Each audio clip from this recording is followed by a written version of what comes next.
Today we talk about the ZyMōt chip. Is it a game changer for sperm selection in IVF or ICSI? Or is it just hype? Does the science actually back it up? Well, let's talk about it. I'm Dr. Mark Amols, and this is Taco Bout Fertility Tuesday.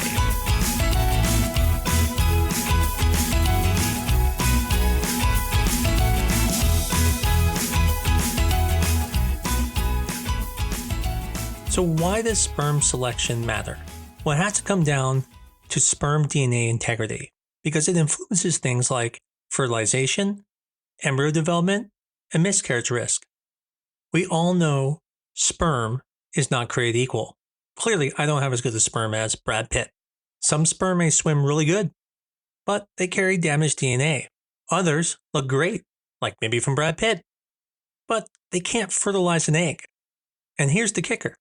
Sperm with DNA fragmentation are linked to lower fertilization, poorer embryo development, and even miscarriages. Now, it's important to understand traditionally, the way we separate the sperm is through a process called a swim-up. The other method is through density gradient centrifugation. And this is the way it's been done for decades. But they involve spinning sperm at high speeds. And the problem with this is it can create oxidative stress, and it doesn't always filter out the sperm with the DNA breaks. And this is where the ZyMōt chip comes in. Now, before we can go in depth into what the ZyMōt chip does, you need to understand what does it mean by sperm DNA fragmentation. Does that mean DNA is missing? No, it means there's actually breaks in the DNA itself. If you remember, DNA is a double helix. If a piece of DNA was missing, that would cause a problem. But when it's broken, it can actually stop the transcription completely of the DNA. Imagine missing DNA would be like having a book and pages being removed. But when it's fragmented, it's more like the pages are torn or crumbled in such a way that it's not readable anymore. Now, when these breaks are in the exon regions of the DNA, that is the portion that is the coding that tells it what to do. If it's in the intron area of the DNA, that doesn't code for anything, are empty areas, and so it wouldn't affect the sperm. Now, at the heart of the problem is all sperm may have some DNA fragmentation. It's because things aren't perfect. But at some point when that sperm enters the egg, it has to undergo things like DNA polymerase or ribosomes to create proteins or to replicate the DNA. Now, like usual, women have to do everything. And in the eggs, the same thing happens. The egg is the natural repair mechanism for the sperm. And the thing is, if there's mild DNA fragmentation, it can repair it. But if it is significant, the egg does not have enough ability to repair all the problems. And if the damage cannot be fully repaired, it can lead to things like developmental problems in the embryo and can also trigger the embryo to stop developing altogether, leading to a miscarriage. So, prior to the ZyMōt chip and other microfluidic devices, the only thing you could do were the swim-up or the centrifuge methods, but this would still create oxidative stress. But the microfluidic device called ZyMōt, this did something a little bit different. This mimicked the natural tubes of the fallopian tubes. So when sperm is deposited vaginally, of that sperm, only maybe 100,000 sperm get in the uterus. And from there, only about 50 sperm ever get to the egg. So essentially, the chip becomes like a mini obstacle course. And what's important about this is that when you put the sperm on one end and you have it swim through a series of tiny microchannels, then only the most healthiest sperm will make it to the other side. And because there's no harsh spinning like a centrifuge, the sperm comes out on the other side, tend to have better motility, intact DNA, and less oxidative damage. As you can see, this was a game changer. Prior to this, if you had severe DNA fragmentation, other than going and doing a TESE, there wasn't many ways to get sperm not fragmented. Now, if you ask me how it works, clearly it's magic.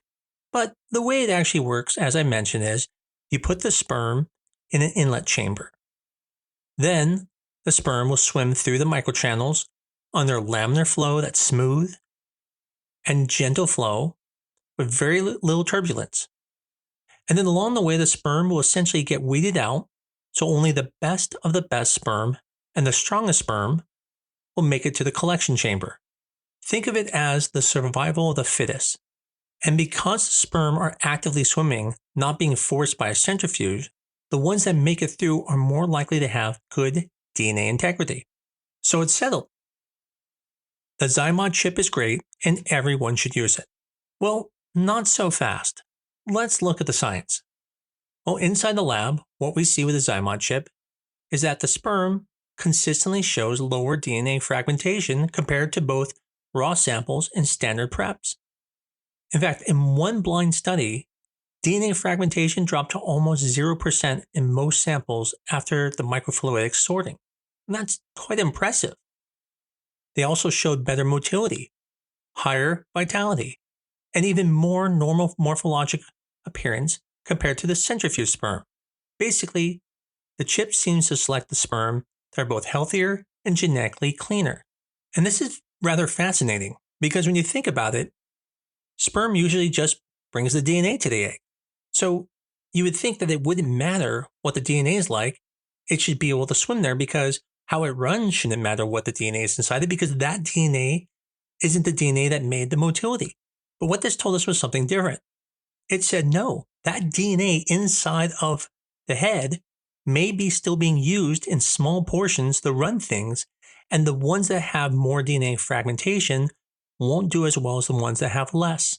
This basically goes against all prior thinking when it came to sperm. So again, clearly, everyone should do the ZyMōt chip, right? Well, again, not so fast. Here's where it gets a little interesting. Because patients always want to know, does this actually help me get pregnant? So let's start first with unexplained infertility. Well, if you look at unexplained infertility, what the randomized control trials showed was more top quality embryos were obtained when using ZyMōt. But the pregnancy rates were about the same. So better embryos, but not a guaranteed higher chance that the cycle is going to work.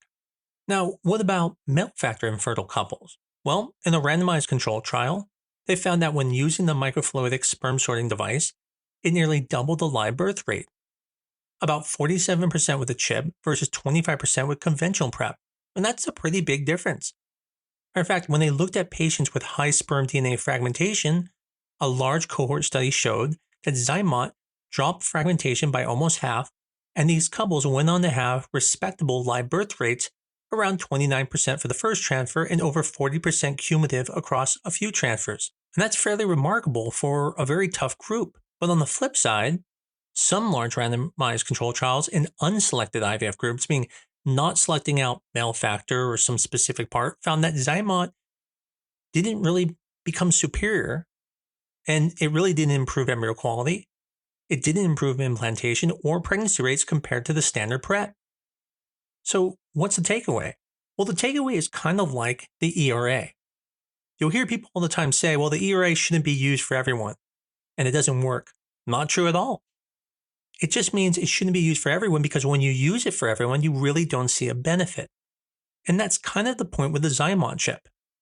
Right now, if you unselectively give it to everyone, you probably aren't going to help everyone. Now, you will help some people, but the people that appear to be helped the most are going to be the ones with male factor infertility and people with high DNA fragmentation. And the patients that don't have that, they may have better embryos, but it doesn't mean they're going to have higher pregnancy rates. Now, you can look at this in two ways. You can say, well, shouldn't I then test everyone for sperm DNA fragmentation so I know which ones to use the ZyMōt chip for? And the answer is, yeah, that's pretty reasonable. But it can also be expensive.